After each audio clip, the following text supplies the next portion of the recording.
ప్రపంచంలో కనీవినీ ఎరుగని రీతిలో నెయ్యితో కట్టిన అద్భుతమైన ఆలయం ఇది. భారతదేశంలోనే ఉన్న ఈ గుడి గురించి తెలుసుకోవాలని ఉందా? ఈ వీడియో ఆ నేతి ఆలయం గురించే. దేశంలో ఉన్న ప్రతి దేవాలయానికి ఒక చరిత్ర ఉంటుంది, ఒక ప్రత్యేక స్థానం ఉంటుంది. ఏ ఆలయ నిర్మాణమైనా సున్నం లేదా సిమెంటు, ఇసుక, ఇటుక, రాతిని ఉపయోగించి నిర్మిస్తారు. కాని ఇప్పుడు చెప్పుకోబోయే ఆలయం నెయ్యితో నిర్మించారు. కట్టడంలో నెయ్యి వాడారు అని చెప్పుకోటానికి ఏదో నామమాత్రంగా 1-2 కేజీల నెయ్యిని వాడలేదు. దాదాపు 1000 కేజీల నెయ్యిని వాడి ఈ గుడిని కట్టారు. ప్రపంచంలోనే నేతితో కట్టిన ఏకైక గుడి ఇది మాత్రమే. ఇంతకీ ఆ గుడేంటి? ఎక్కడ ఉంది? నేతితో గుడిని ఎందుకు కట్టారు? ఎవరు కట్టించారు? భారతదేశం హిందూ మతానికి పుట్టినిల్లు లాంటిది. ఇక్కడున్న ప్రతి ఆలయం ప్రత్యేకమైన, అద్భుతమైన నిర్మాణ పద్ధతులను కలిగి ఉంటాయి. ఇక ప్రపంచంలోకెల్లా అరుదైన, అద్భుతమైన దేవాలయం ఒకటి ఉంది. బహుశా ఈ ఆలయం గురించి ఇప్పటివరకు మీరు కూడా విని ఉండరు. ఈ అరుదైన ఆలయం రాజస్థాన్లోని బండాసర్లో ఉంది.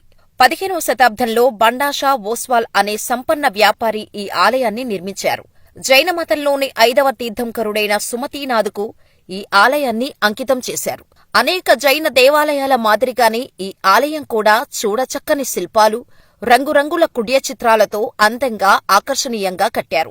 3 అంతస్తులతో ఈ నిర్మాణం చేపట్టారు. ప్రతి నిర్మాణంలో జైన సంస్కృతిని కళ్లకు కట్టినట్టుగా ఉంటుంది ఈ ఆలయం. ఆలయం గోడలు, స్తంభాలు, పైకప్పులు అన్నీ అందమైన పెయింటింగ్స్, కళాకృతులతో మెస్మరైజ్ చేస్తుంటాయి.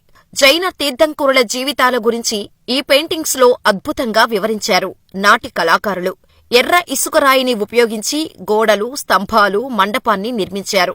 గర్భగుడి పంచరథ రూపంలో పైభాగంలో కర్ణ అమలకాలతో కూడిన శిఖరంతో కప్పబడి ఉంటుంది. ఆలయ గోడలు అందమైన కుడ్య చిత్రాలు, 24 తీర్థంకరుల జీవితాలను వర్ణించే అలంకరమైన అద్దాల పనితో అలంకరించబడి ఆధ్యాత్మికత ఉట్టిపడేలా చేస్తున్నాయి. ఈ ఆలయాన్ని నెయ్యితో నిర్మించడం వెనుకున్న కారణంపై ఓ కథ ప్రాచుర్యంలో ఉంది. అదేంటంటే, బండాషా ఆలయాన్ని నిర్మించాలనే విషయమై గ్రామస్తులను సంప్రదించినప్పుడు వాళ్లు దానికి అంగీకరించలేదు. దానికి కారణం, ఈ ప్రాంతంలో అప్పటికే తీవ్రమైన నీటి కొరత ఉందట. ఆలయ నిర్మాణానికి నీటిని ఉపయోగిస్తే తమకు ఇబ్బందులు తప్పవని గ్రామస్తులు అడ్డుకున్నారు. ఆలయం పూర్తవుతుంది కాని ఇక్కడి ప్రజలు ఆకలితో అలమటిస్తారని అన్నారు. దాంతో ఎలాగైనా ఇక్కడ గుడి కట్టాలని నిర్ణయించుకున్న బండాషా ఆలయ నిర్మాణానికి నీటికి బదులు నెయ్యిని ఉపయోగించినట్టుగా చెబుతారు. దీనితో పాటు మరో కథ కూడా ప్రచారంలో ఉంది. అదేంటంటే, ఒకానొక సమయంలో రాజస్థాన్లో తీవ్రమైన కరువు సంభవించింది. దాంతో తీవ్ర నీటి కొరత ఏర్పడింది.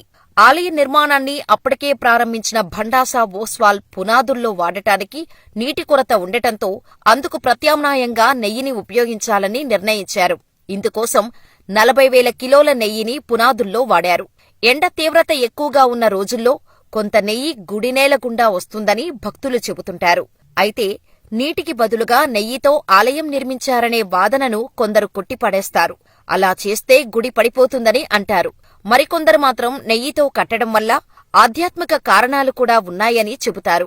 ఏది ఏమైనప్పటికీ ఈ ఆలయం ఇప్పటికీ కూడా చెక్కుచెదరకుండా అద్భుతమైన కళాత్మకతో ప్రజలను ఆకర్షిస్తోందని స్థానికులు, భక్తులు చెబుతున్నారు. ఇక బండాసర్ జైన దేవాలయం ఒక మతపరమైన ప్రదేశం మాత్రమే కాకుండా సాంస్కృతిక కేంద్రంగా కూడా ఆకట్టుకుంటోంది.